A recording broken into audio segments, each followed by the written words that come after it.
And we're back like we never left. Oregon fans, what's going on?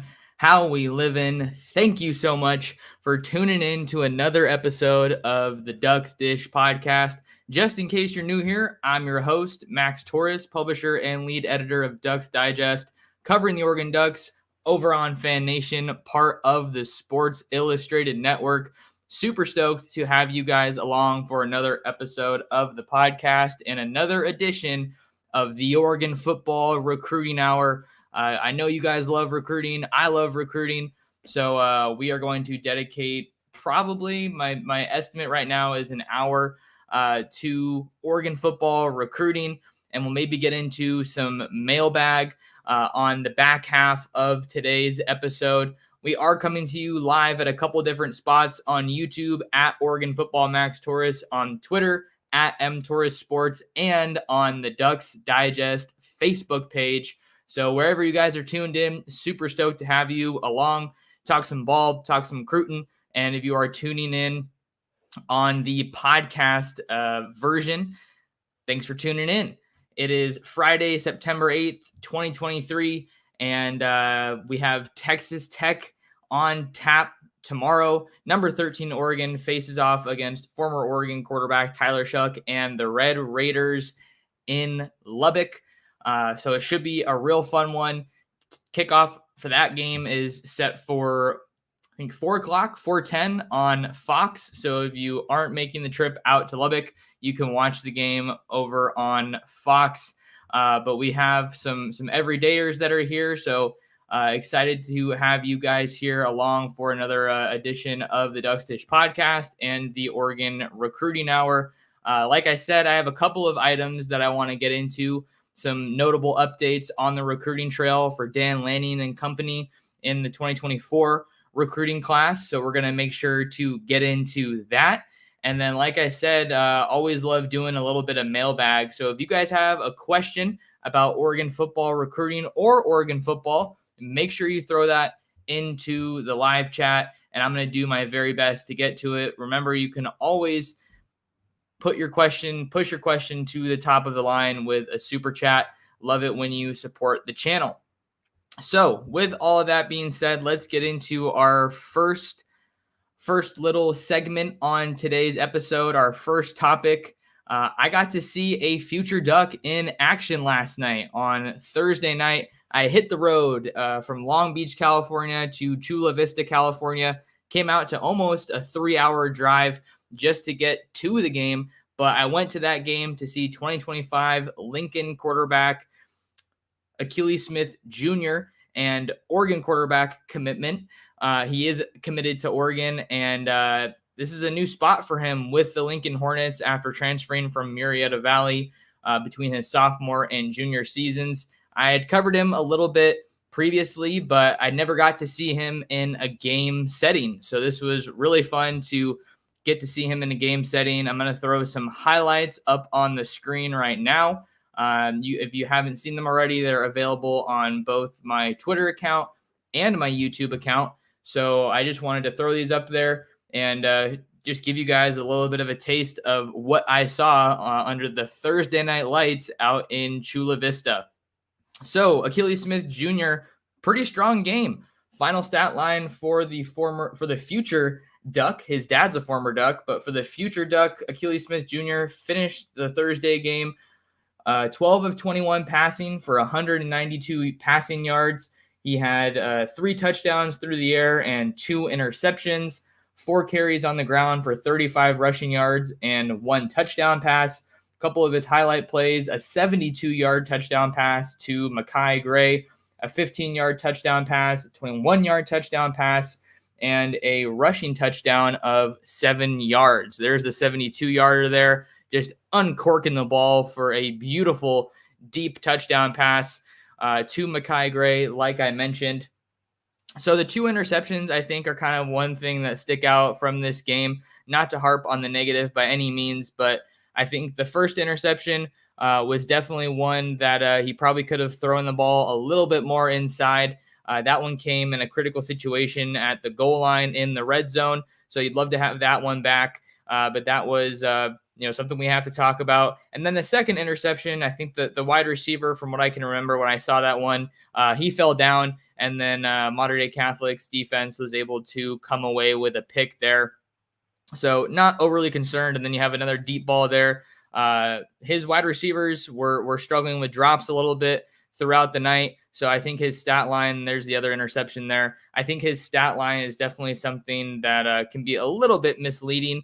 I think his completion percentage would have been a little bit better had his receivers been able to haul some of these in. But man, Will Stein and the Ducks have a stud coming to Eugene in just a couple years, and he's only a junior. I think that's really what stands out about Achilles Smith Jr. He's only a junior, and he has so much time to develop. This was one of the better highlights of the night. You can see the play kind of breaks down, the pocket collapses, he's flushed out, and he's able to improvise and make something happen with his legs before coasting into the end zone. I was able to talk with Achilles Smith Jr., who goes by KJ, after the game, just about his performance and how this team is gelling. I'll have a full interview up on ducksdigest.com, but you can also find the highlights there if you haven't seen them already. But he said that the team is starting to gel. They're starting to come together now that they're moving to 4-0 on the year. Definitely been a solid debut and start to the season for the Lincoln Hornets, who won a state title last year over the De La Salle Spartans, a storied high school program out of Northern California. Really seems like they aren't what they once were, but I'm not trying to take away from the Lincoln State title by any means, because that was a really fun team to cover. I covered one of their games last year when Oregon was still recruiting Roderick Robinson, who ended up committing to Georgia. And that guy just put the team on his back and was really, really fun to watch. But I think one thing that you're always going to find with a Lincoln team, man, those guys were physical. I didn't go there last night to watch the defense, but the defense had a really good game. I want to say they forced they have one interception and a fumble. They're just incredibly physical. They're gonna wear down their opponents. There were definitely some plays where the Modern Day Catholic quarterback was kind of running for cover, or you could tell he didn't want to take a hit, and that's just because the Lincoln defense was on him all night. So incredible physicality from the Lincoln Hornets defense, and I think that played a huge role in what they were able to do in putting this game away.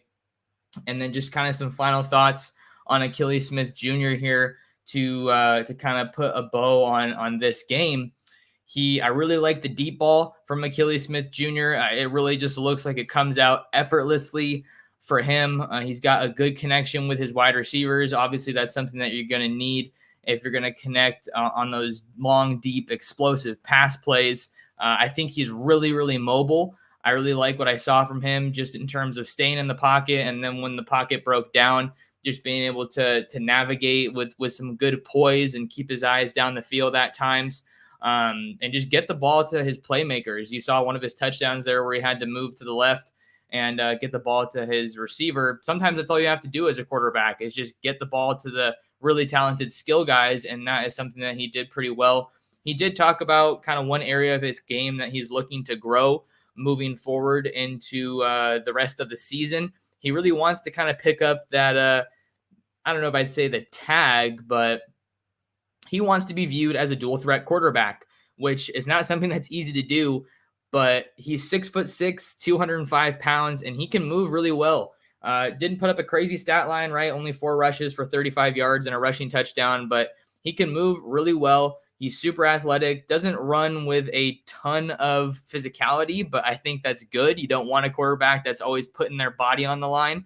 I think if Achilles Smith Jr. can evolve that part of his game and become a dual threat quarterback, I think that he could kind of maybe develop along the lines of Nico Iamaleava, the Tennessee true freshman quarterback that I also got to cover last year out of Warren High School in Downey, California. I'm not saying that I think Achilles Smith Jr.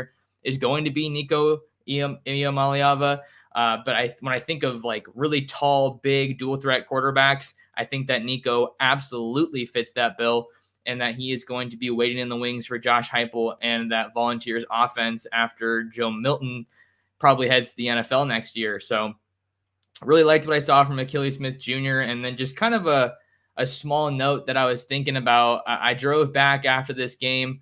I got to say hi to my sister who recently moved to San Diego. So shout out to Em and Nick if you guys are watching or listening to this. Got to see her French bulldog, Bo, who's like my favorite dog. So that was fun. And but yeah, I decided to drive back after this game. And I was just thinking to myself, like, this is so cool. Like, I got to start my day in Long Beach, hit the road out to Chula Vista, which was a long drive, but I love the traveling portion of this job.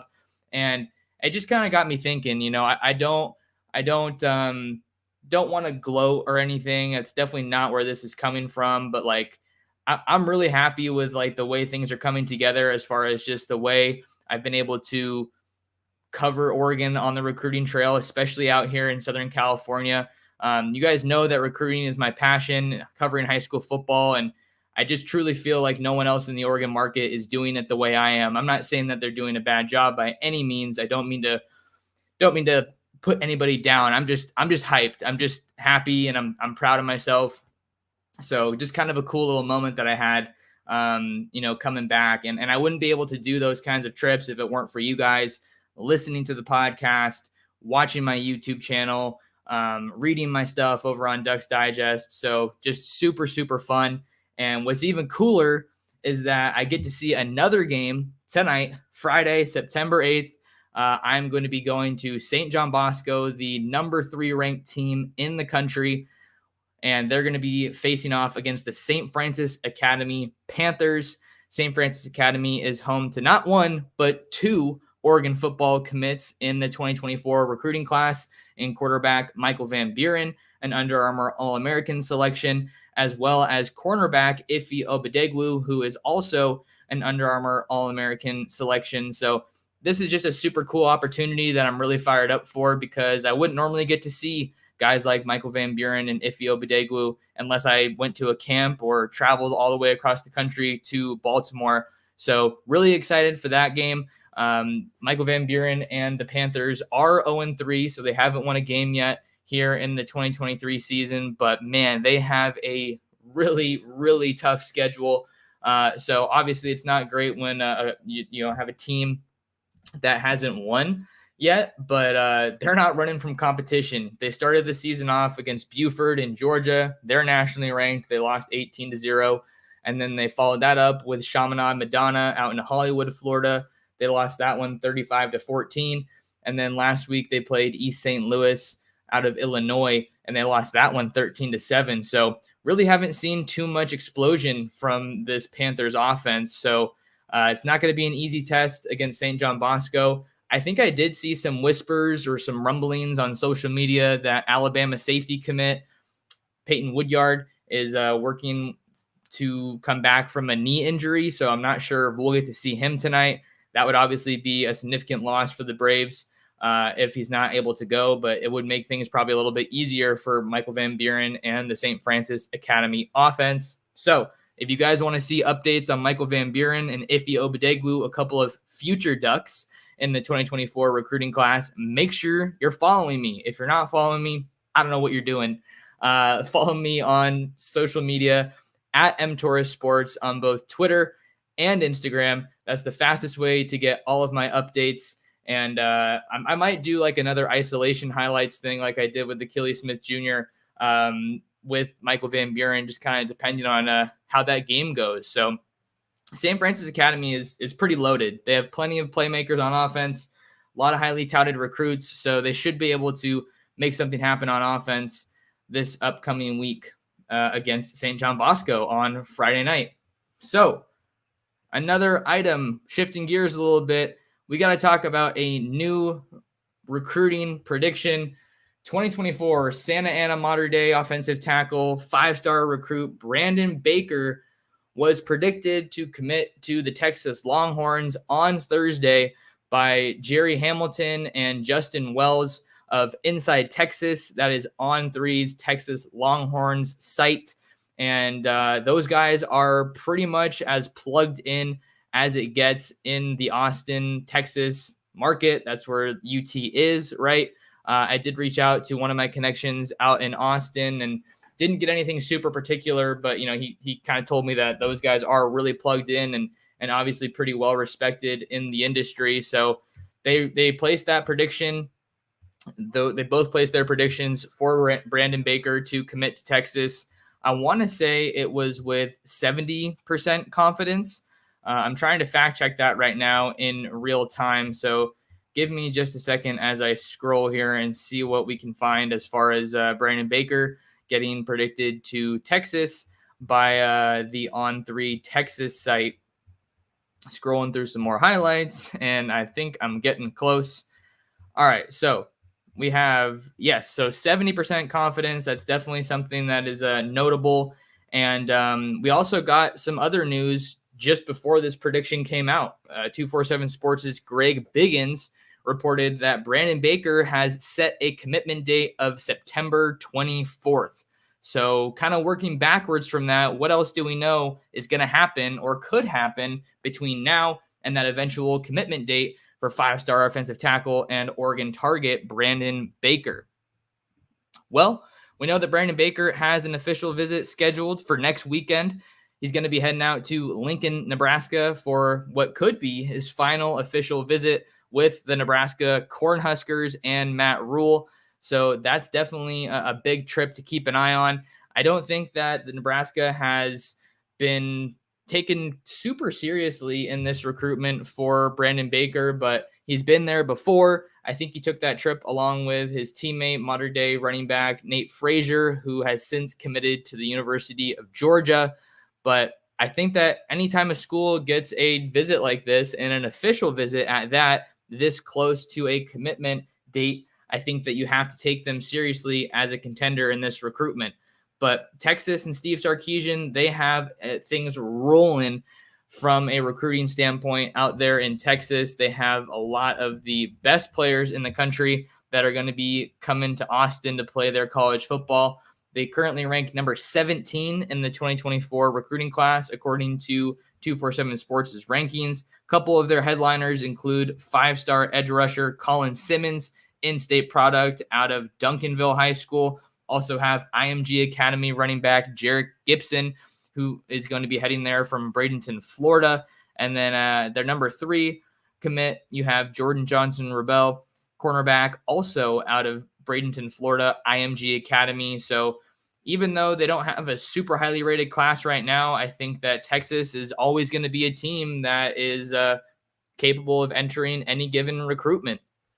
I think that I tried to report to you guys after my recent interview with Brandon Baker last month that Texas was a school that had really been turning things up in this recruitment, and they were a legitimate contender for Brandon Baker. Brandon Baker did take some official visits in the summer, took trips out to Texas, Ohio State, and Georgia. Those trips were of the official visit variety, so those are notable.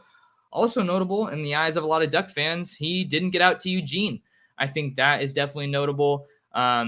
During the time that I've been able to cover Brandon Baker's recruitment and do a bunch of interviews with him, I think there really wasn't a massive push, or at least a lot of pressure to get out to Eugene, because he's been there so many times on unofficial visits. He's incredibly comfortable with it, really familiar with it. His brother played defensive line for the Ducks for 4 years. And I think that there was always kind of this understanding that the official visit was kind of getting pushed down the road. Oh, hey, I'm comfortable with this program. I know what the Ducks present to me because I visited so many times unofficially. But official visits are a different deal. The school pays for it. You get the red carpet treatment. You usually get to experience a game. So I think that's pretty big. I know that was one thing that Brandon Baker had talked about, not getting to get out for a game and just kind of experience some of that atmosphere. But he also told me that Dan Lanning at one point had done a really good job of addressing one of the main concerns that Brandon Baker had as far as potentially playing for the Ducks. And that was kind of that it almost made too much sense, that he was too comfortable with the Oregon program. But Dan Lanning did a good job of alleviating those concerns and just kind of saying, hey, man, I totally understand that. I'm paraphrasing here, right? Kind of just saying, I understand where you're coming from, but we're not getting complacent with anything over here. We're going after the best players in the country, which includes yourself. Heck, I got the number one offensive tackle a couple cycles ago, and Josh Connerly, who's going to start at left tackle for the Ducks this year. I got Alik Terry running the O-line, who has a bunch of fire and is someone with NFL experience. So he had done a really good job of alleviating those concerns. But I think if he can get back to Oregon before that commitment, keep in mind the Ducks do face Deion Sanders and the Colorado Buffaloes on Saturday, September 23rd. So it looks like that would lend itself to Brandon Baker's commitment coming on a Sunday, which is an interesting day to do a commitment on the weekend. Double checking right now. Yeah, the 24th is indeed a Sunday, so that is a big development for his recruitment, but maybe they can get him up on campus for an official visit in that last weekend, the weekend that he commits. I wouldn't say that it's super likely that you're going to be able to get a guy on campus for an official visit the day before he commits. Maybe you can get him on campus for that official visit and then get him to push back his commitment. I'm just thinking of hypotheticals here, but it really does feel like getting Brandon Baker back on campus for an official visit between now and his commitment date of September 24th seems like the best chance that the Ducks have to kind of get back into this recruitment and maybe recapture some of that momentum. But bottom line here, guys, I reported to you that Texas was a real threat in this recruitment, and that's only getting legitimized here with this prediction from Jerry Hamilton and Justin Wells of Inside Texas. Not saying this one's over, but did a little bit of digging and, talking to some people that are, around that program, familiar with the program, Oregon, that is. And I'm not really hearing positive momentum or anything that would lead me to believe that Oregon's in a good position to land Brandon Baker as things stand right now on Friday afternoon, September 8th, 2023. So we have to see what's going to end up happening here between now and the finish line with Brandon Baker. I know that the Ducks are also recruiting a couple of highly touted and highly sought after offensive linemen outside of Baker in the 2024 recruiting class. Who might that be? Well, you're looking at IMG Academy interior offensive lineman Jordan Seaton, who transferred over from Washington, D.C. St. John's, where the Ducks have a commitment from 2024 running back Davion Riggs, where the Ducks got a commitment from 2023 DB Colin Gill, who's now on campus. So there's some familiarity and some Oregon connection there. He's supposed to be taking a visit out to Eugene, according to some reports, for the USC game. Probably venture to think that that's going to be of the official variety for Jordan Seaton. And then you also have Eddie Pierre-Louis, an interior offensive lineman out of Tampa Catholic, out in Tampa, Florida. He released a top 5 recently that included Texas A&M, Miami, UCF, Oregon, and the Oklahoma Sooners.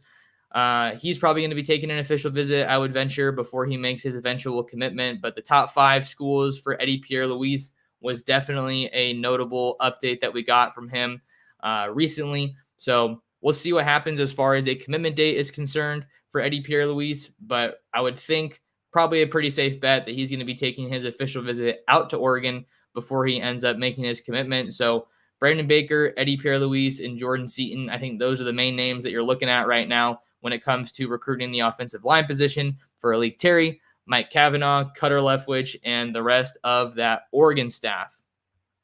All right, next up on the list, we're talking about a current Duck commit, 2024 Durant, Oklahoma defensive lineman Davion Sims.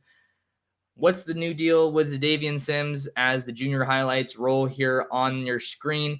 Davion Sims earned Adidas All-American distinction, Adidas All-American honors on Friday morning as he continues to cement himself as one of the best players in the 2024 class anywhere in the country.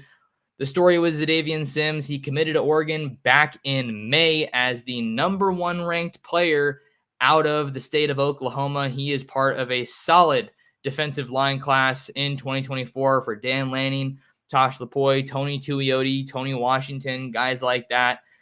He is a big piece of that at 6'4", 290 pounds. He's kind of playing all over the defensive line this year. I actually talked to Davion Sims today So I'll get into a little bit more of what he had to say later on here.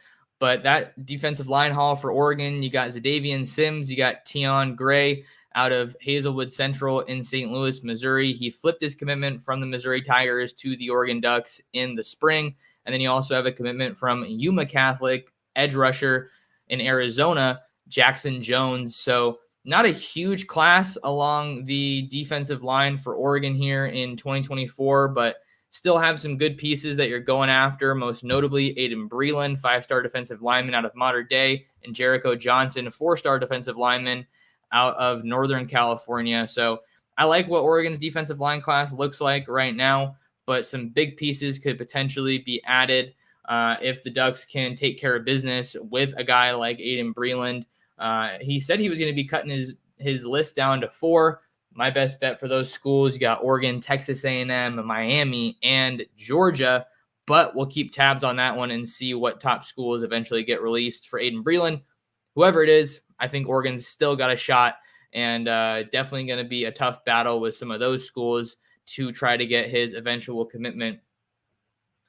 What other news do we have on Davion Sims, 2024 defensive lineman out of Durant, Oklahoma?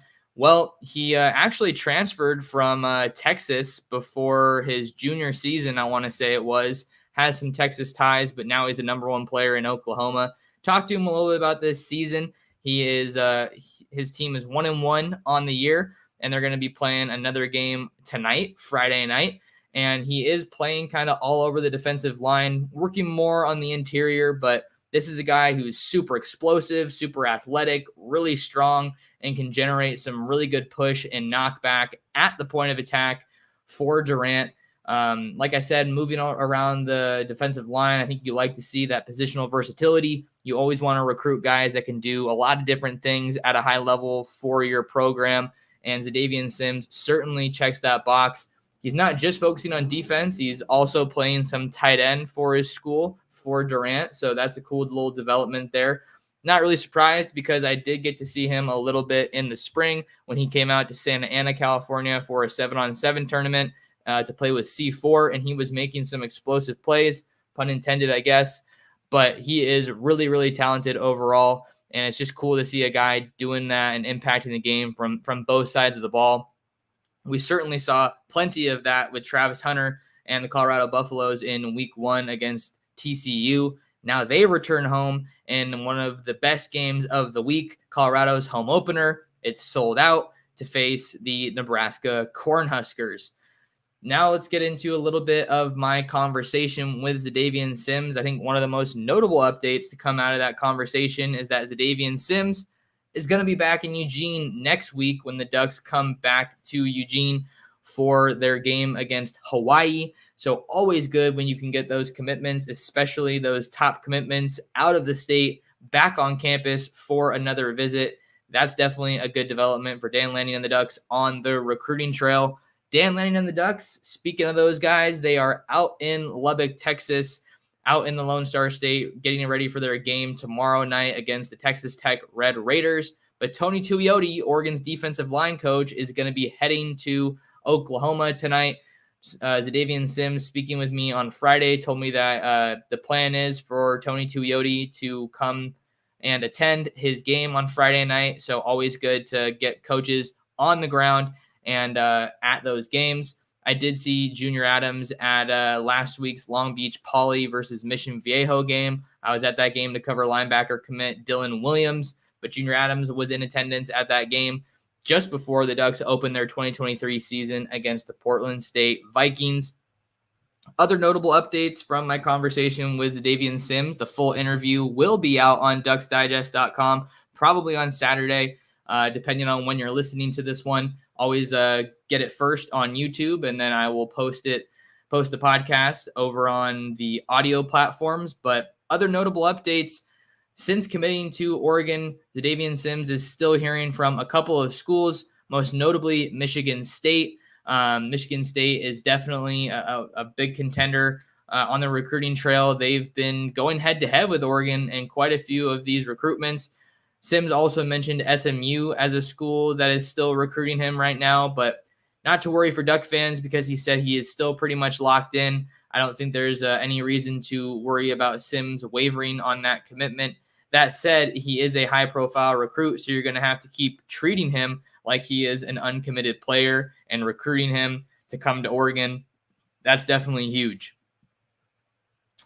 Quick reminder to you guys, make sure if you're here watching live in the live chat, we got almost 40 people here. Love it when you guys show out. Hop in those comments in the live chat and throw a question my way, and I will do the best that I can to answer it and just create some good talk here on the channel. But yeah, so Davion Sims coming back for a visit. I think that's big time. He also told me that he is planning to enroll early, which would also indicate that he's going to be signing early with the University of Oregon. So definitely good updates there on the recruiting trail for Dan Lanning and the Ducks, with one of their top defensive recruits and top defensive commits here in the 2024 recruiting class.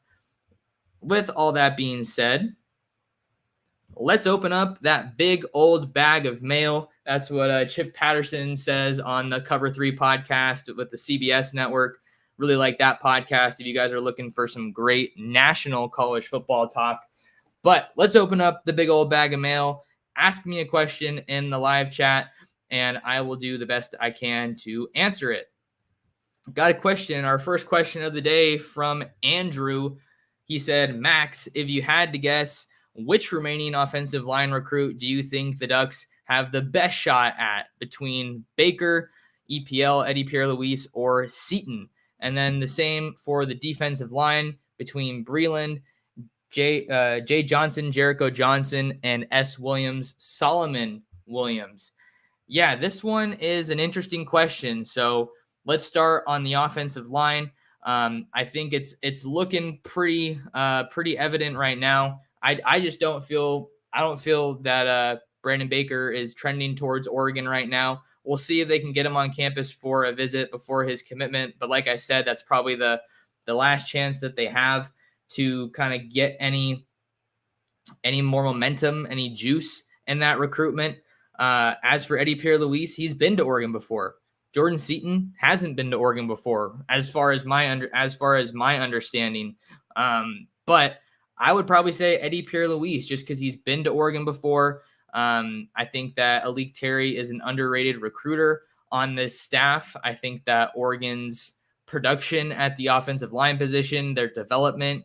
I was watching Penei Sewell and some highlights from the Lions and the Chiefs Week 1 game last night, and he was dominating at the line of scrimmage. So of those three on the offensive line, I think Seton is admittedly the guy I know the least about, but Oregon also hasn't really had a ton of success recruiting IMG Academy, which is a perennial national powerhouse on the high school football scene. So I'm going to log my vote, if I had to guess, for Eddie Pierre-Louis being the guy that Oregon has the best shot at to land on the offensive line. Now let's look over on the defensive line, the other side of the ball. We got Aiden Breland, Jericho Johnson, and Solomon Williams. This one's really interesting because I haven't been able to get a ton of intel, ton of scoop on Aiden Breland.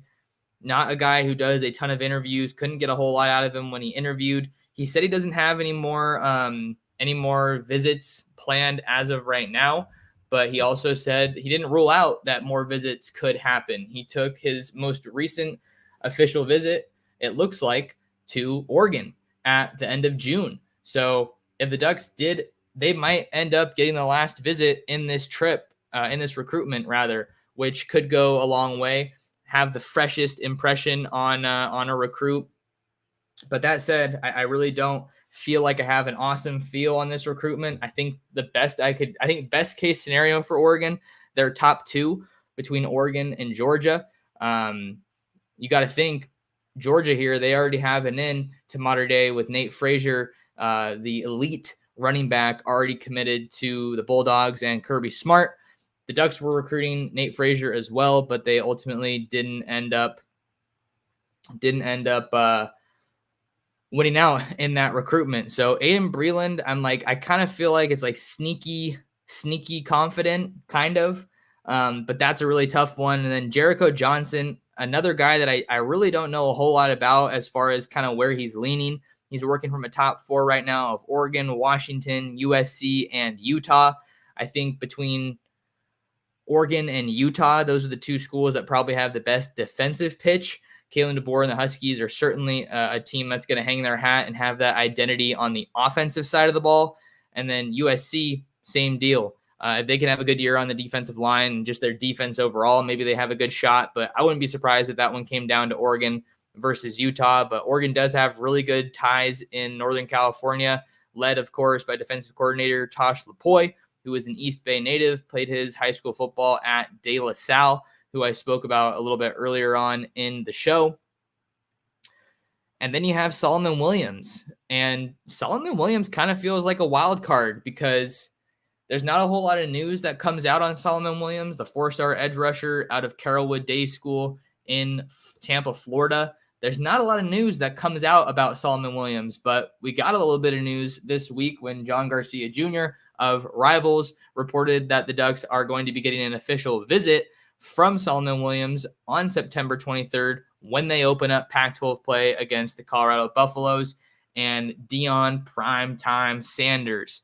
So, man, I don't know. This is tough. It's really tough because as classes get more full, those spots become more coveted and kind of harder to get a good feel on where guys are leaning. I think if I had to go with my gut, I kind of want to say Jericho Johnson just because of the geography and the history that Oregon has recruiting Northern California. I think that they really haven't turned up the heat too much in that recruitment. But Solomon Williams is a wild card, and Aiden Breland is a guy that I think Oregon has clearly prioritized here along the defensive line in 2024. That's a game-changing type of talent.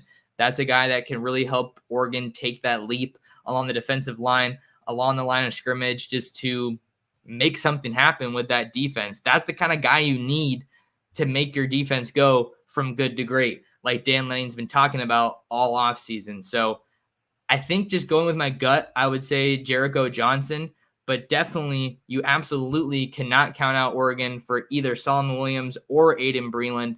Definitely need to do a little bit more digging on my end to see how things really go there. All right, let's see what else we got here. B. Rabe said, I'm still hoping to get Breland and Baker, but I'm a greedy fan. Yeah, definitely looking like it's going to be tough to get both of those guys.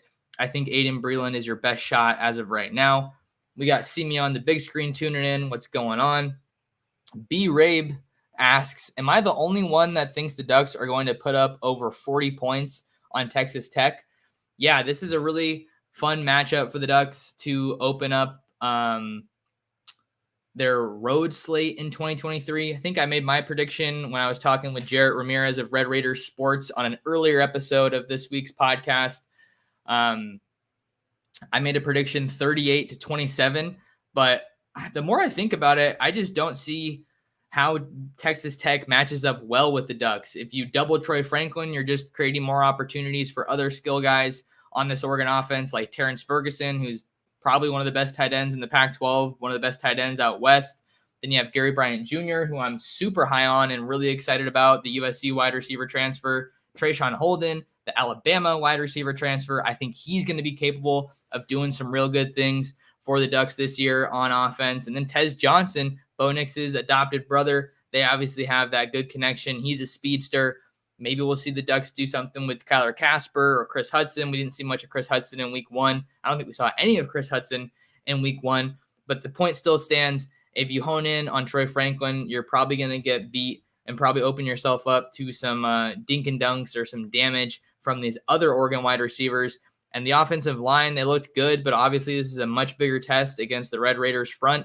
I think that their offensive line is going to be good. It's going to be an absolute asset this year. You just have so much experience.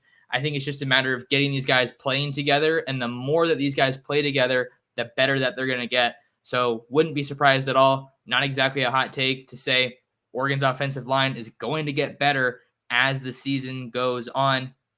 And then look at the backfield. Bucky Irving, Great debut game. Only had to touch the ball 4 times, and he ran for over 100 yards and 2 touchdowns. Noah Whittington. Is this Noah Whittington's debut in 2023 against the Texas Tech Red Raiders? I'm super excited about him. He put on a bunch of weight this offseason, and he was an absolute beast for the Ducks last year, kind of functioning in that 1A, 1B backfield capacity. And then you also have Jordan James, he was the kind of the third down back last year, short yardage back last year, goal line back. Well, he was on one last week. He went and said, "Oh, well, Noah Whittington isn't playing, or we're not seeing much of him. Well, just give me the ball then, and I'll go ahead and run for 3 touchdowns on the ground against Portland State in the season opener." So we'll probably see more of him as well. And then you have Bo Nix, who's one of the best quarterbacks in the country, majorly experienced, veteran guy, playmaker, like his decision making. He's going to have this offense rocking and rolling. So even though I said 38-27, I would not be surprised at all if the Ducks are able to put up more than 40 points against Texas Tech. Shadow Faction 24 says, I think Baker is gone, unfortunately. I'd be pretty satisfied with getting Breland and flipping rushing. Yeah, I think Aiden Breland would be a massive addition for Oregon up front. Anytime you can get a high-level trench talent, specifically on the defensive side of the ball, from the nation's '1 high school program in the modern-day Monarchs, that would be a massive recruiting win. And you just don't see guys that are 6'4", 6'5", close to 300 pounds on the West Coast along the D-line, and that's what Breland is. And then flipping rushing, that's an interesting one. I did list Elijah Rushing as in my top 5 flip candidates for Oregon in the 2024 recruiting class. I think that would be a great addition for the Ducks. I know Oregon did a phenomenal job selling the program, selling the development, getting that guy to the NFL. But obviously the hometown hero aspect in Tucson with Jed Fish and the Wildcats was something that carried a lot of weight for Elijah Rushing. But I wouldn't expect Oregon to fade in that recruitment. Wouldn't be surprised if he even got back on campus for a visit at some point in the fall. Not saying that that's in the works right now or that that's even scheduled. But again, an elite prospect that Oregon actually has geography on their side for, has distance on their side for in this class. That's a pretty easy trip to make. But don't count out Oregon for Elijah Rushing until he completely shuts his recruitment down. Andrew says Baker and Breland are both gone, Texas and Georgia, respectively. And he said, in my opinion, of course. Well, we'll have to see what happens. And then Shadow Faction says, well, Breland we don't know yet, but the way things are going this year, you're probably right. We will have to see. Another question from Andrew. He said, and Max, I know you have talked about it before, but how are there such massive differences in how rating sites see players? Like McRoy is a 3-star, 5.7 by Rivals, but 247 has him as a 4-star, ranked 58 overall. Yeah, I think it's a tough question, and I don't really know if there's a really good answer for it, to be totally honest with you, Andrew. I think that part of it depends on how often these recruiting sites are able to get eyes on a player, whether that's a camp or better yet, a game setting. So I think that kind of affects and impacts how much, confidence you have on a guy or how much feel you have for a player. So I think that definitely factors into it. I think when you're having the ratings discussion, I think that the state and the quality of competition factors into it for sure. But as for McRoy, I don't really understand why there's so much of a difference between these two sites. I always tend to default to 247, but I've met a lot of the Rivals guys and they do a good job. So don't really have a great answer for that one, unfortunately, but it is something to monitor and just kind of interesting why there is a discrepancy. Chris with a question. Does it really matter? Texas has always recruited well, and no matter how highly touted their classes are, they always perform like garbage on the field. Well, hey, you got Texas versus Alabama this week, and that's probably the game of the week, the national game of the week for week 2 in college football. Is that where game day is going? Where's college game day this week? I don't actually know, but I wouldn't be surprised if they are at that game. So on September 9th, they're going to be in Bryant-Denny Stadium in Tuscaloosa, Alabama for the Texas Longhorns against the Crimson Tide. But yeah, I think Texas has been an elite recruiting power in my eyes under Steve Sarkisian. Their move to the SEC is only going to help them recruit, for my 2 cents. And now it's about putting together the results on the field. I think they're also bringing in some good pieces from the transfer portal, most notably Xavier Worthy last year. They also have former Oregon 5-star offensive tackle commit Kelvin Banks, an in-state guy that is just crushing it on the offensive line. So I'm a Kelvin Banks fan, and Texas is going to continue to get some really, really good talent. They also got Jonte Cook, an elite DeSoto, Texas wide receiver. He had that recruitment down to Oregon, Texas, and Michigan. But I agree, Texas has to put it together on the field. They were competitive last year against Alabama, from my understanding. But the final score, just 20-19 a year ago. I don't know. I feel like Alabama, Nick Saban, and the Tide are going to come out with their hair on fire and really try to reestablish themselves and assert themselves in a big way in the national conversation. And Chris also said KJ will be Oregon's next Heisman, calling it now. That would be pretty fun. I mean, he's got some developing to do, but the way the tools are there, he is going to be a good one for sure. And then Chris said, unless Bo wins it, of course. Unless Bo wins it first. And then, we already talked about Breland, so no need to repeat that one. All right, let's see. We got Darius P. with a question. At this point, do you see any 5-star committing to Oregon? Well, at this point, it looks like Oregon's best chance at a 5-star could very well be Aiden Breland, since it does, in fact, look like Brandon Baker, 5-star offensive tackle, number 1 offensive tackle in the country, is trending towards Texas. So I wouldn't count it out. We still got a lot of time between now and the early signing period in December. And then, hey, maybe there's even some 5-stars that Oregon gets involved with late. You get them on campus for a visit, and they end up drawing their recruitment out towards that more traditional or the second signing period in February. So I think right now it's not looking incredibly encouraging. I can definitely admit that and tell you about that. But I think Aiden Breland's your best bet, and I think they have a better shot at Aiden Breland than a lot of people are giving them credit for.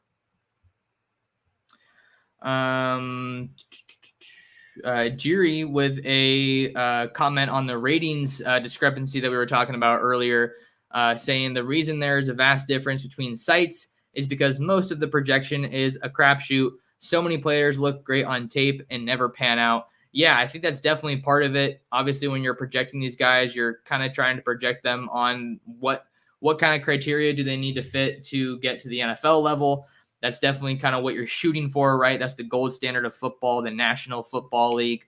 But it is hard. I think that unless you can get good quality game reps on a guy, pretty much regardless of position, maybe receiver or DB, if you're talking about playing with the pads off and just having good technique, route running, coverage, reading a play, stuff like that, you got to get good quality eyes on a guy and get some good film on him. But it can be kind of a crapshoot. I think that it's pretty hard. That's why you have those small batches of elite guys, those 5-stars, those guys that are just so incredibly gifted. You're like, that guy's going to be a dude for sure. But at the end of the day, it's tough. It's really tough. What's up, cool brother, with a question. Thanks for the question. Talk about the Ducks' move to the Big Ten. Yeah, Oregon's move to the Big Ten. I'm a fan of it. I think, obviously, I'm excited about it from the recruiting side, from the recruiting standpoint, since that's what I do. That's where my passion's at. It only helps them on the recruiting trail. 2024 Oregon corner commit Dakota Fields even went so far as telling me that the move to the Big Ten was the green light for him to commit to Oregon. And ultimately, he was flipping from USC. But this is good. I think this whole thing with the conference realignment, it's a divisive moment. Maybe not divisive. It's a decisive moment for college football. I think conference realignment, the way that I look at it, is it's a moment in college football where you have the haves and the have-nots. You have, minor football and big boy football, right? And that's what Oregon's doing with this move to the Big Ten. I think they solidified themselves in the conversation for big boy football, at least staying at the front of the conversation nationally. If you have a good team, you're going to be able to do that. But it really did kind of feel like it was a bit of an uphill battle for the Ducks in terms of getting respect on the national level, playing in a conference like the Pac-12 conference.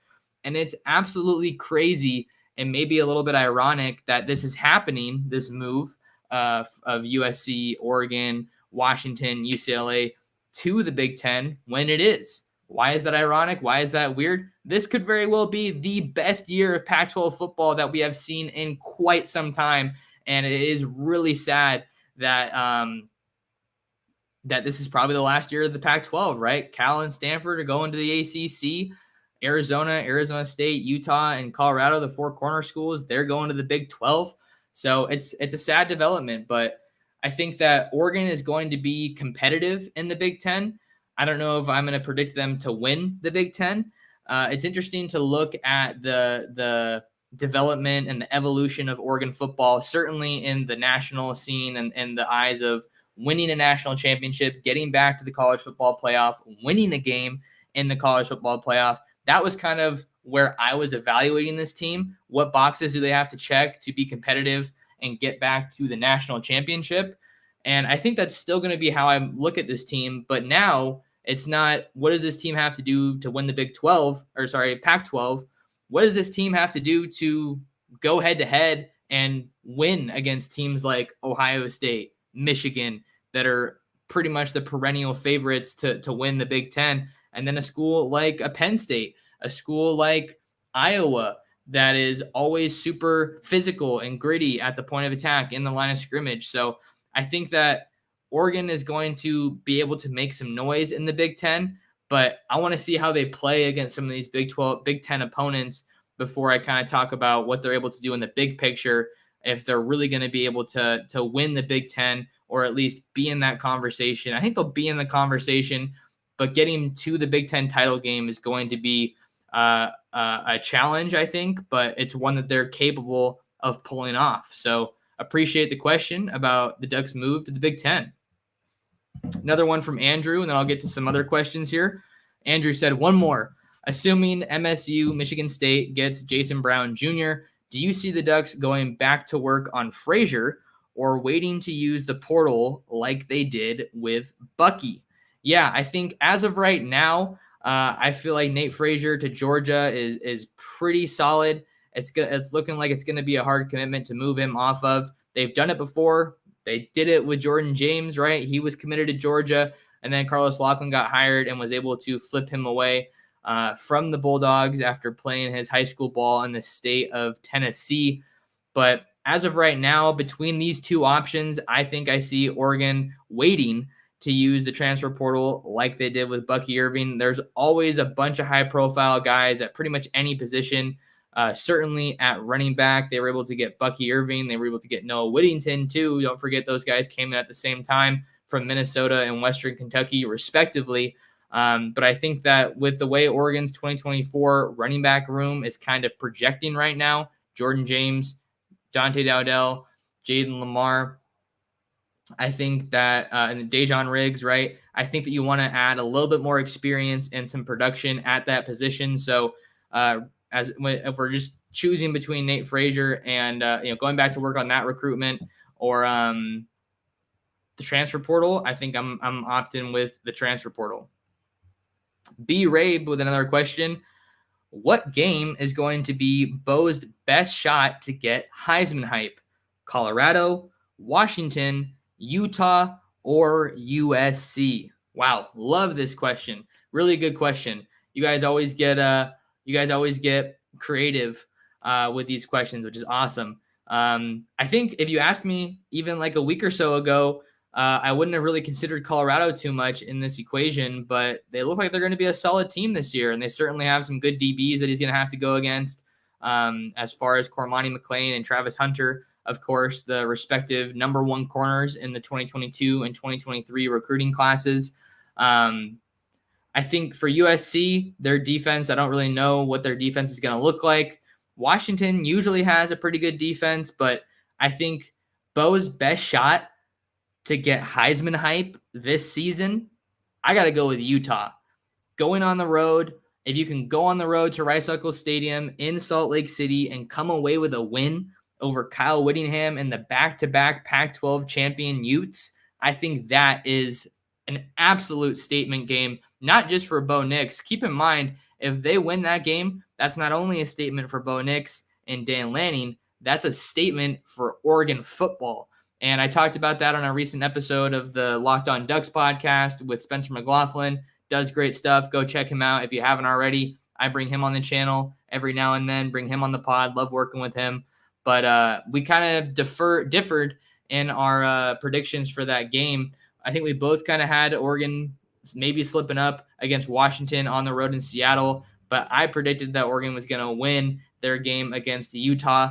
I think that if Dan Lanning wants to get this program to new heights, if they want to get back to that conference title game that they haven't been to since 2021, I think winning against the Utes is a way to do that, and that would be a tremendous statement for Bo Nix, and it would definitely help him generate some Heisman hype because Utah and Morgan Scaley always have good defenses. It's kind of nice and refreshing, I feel like, to be at a point in college football where Utah isn't getting slept on anymore. I'm not necessarily a Utah fan, right? I'm just trying to look at this impartially. All they've done is just proven again and again that they are not to be counted out and that they are a good team, a quality team that is kind of always in that mix for the Pac-12 title late in the season. So give me Utah as the best chance of those games for Bo to generate some Heisman hype. Purple Pony asks, if something goes really bad for Florida, how do you like our odds of potentially getting Xavier Filsaime? Yeah, Oregon was a finalist for Xavier Filsaime out of McKinley High School, I want to say.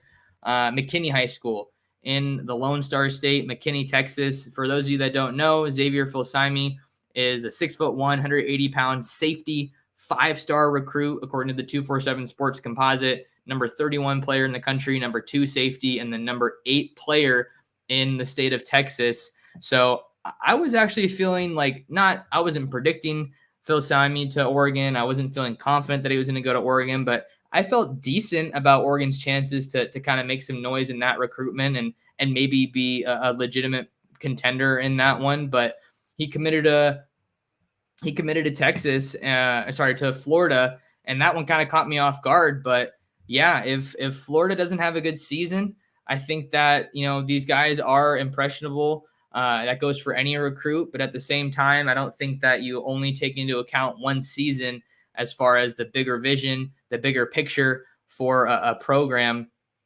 But I think it would definitely make them vulnerable, right? It would make it easy to kind of negatively recruit them if you're looking at it from that lens of things. So I think that they would have a decent chance. Texas is obviously a school that you got to watch for any of those in-state elite players.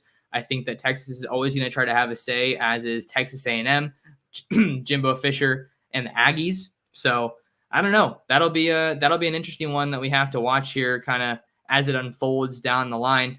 If you guys are watching here on the live stream, do me a quick little favor, hit that like button, hit the thumbs up for me, and subscribe to the channel. We are on the way to 2,500 subs. That is my next goal. I just feel like that number, the 2.5K, would look real nice. But do me a little favor and like the video and subscribe to the channel.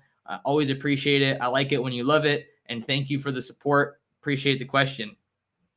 Playboy 1625 says, I know it might be super early, but which class do you predict will be better, 2024 or 2025? It is still super early, and I think it's early for a couple of reasons, right? I think it's early because there's still a little bit of a ways to go for Oregon in the 2024 class. I think there's still an opportunity to make some noise with some of these guys down the line. So I think they have a better chance than people are giving them with some of these elite guys down the line.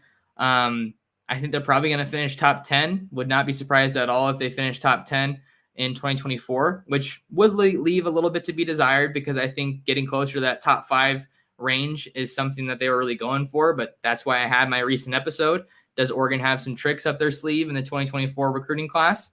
And then 2025, if you're just looking at the quality of guys that they have and kind of their average commitment in 2025, they only have 4 guys, but you have a 5-star in Dallas Wilson, according to the 247 Sports Composite, wide receiver out of Tampa Bay Tech in Florida. You have Achilles Smith Jr., who I spoke about earlier this episode after getting to see him Thursday night. Adrian Wilson, baller of a wide receiver out of Pflugerville, Texas, Weiss High School. And then Chavez Sandman Thompson out of UGalley High School in Melbourne, Florida. I love the national flavor, even though they only have 4 commits. They're hitting and getting an elite Southern California quarterback, which isn't something that they've done in a long time. Southern California is just always teaming with really good quarterback play. Bryce Young, CJ Stroud, DJ Uyunglele, and Oregon didn't get any of those guys. So it's refreshing to see that they prioritized one of the best signal callers in 2025 out of Southern California. And not only did they prioritize him, they were able to get a commitment. And I think because his dad played for Oregon, you can probably feel pretty good about that one sticking. And that was kind of his dream growing up, is what he told me. So I think I'm going to say 2024 just because I have a better feel for that. And I think that it'd be fun to see them pull off some crazy stuff in 2024. But I wouldn't be surprised if the 2025 class is a little bit better, because you got to think maybe you have a full, really good 2023 season. You send some guys to the league, and that's going to generate more recruiting momentum and good NFL draft development. So I wouldn't be surprised if it's 2025. It's certainly possible, but I think there's still a lot of time in 2024, and that cycle, that class could end up being a lot better than people might think. So that'll do it for us on another episode of the Ducks Dish Podcast, another edition of the Oregon Recruiting Hour.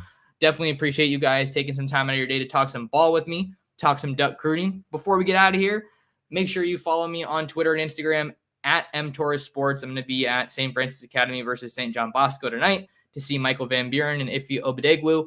Make sure you follow me on the Ducks Digest Instagram as well, at Ducks Digest, and subscribe to my YouTube channel if you haven't already, at Oregon Football Max Torres. Share the podcast with your friends, with your family, and with other Duck fans. And then make sure you read all of my coverage of Oregon football and Oregon football recruiting over on ducksdigest.com. But until next time, appreciate you guys. Have an awesome weekend, and we'll see you in the next episode of the Ducks Dish Podcast.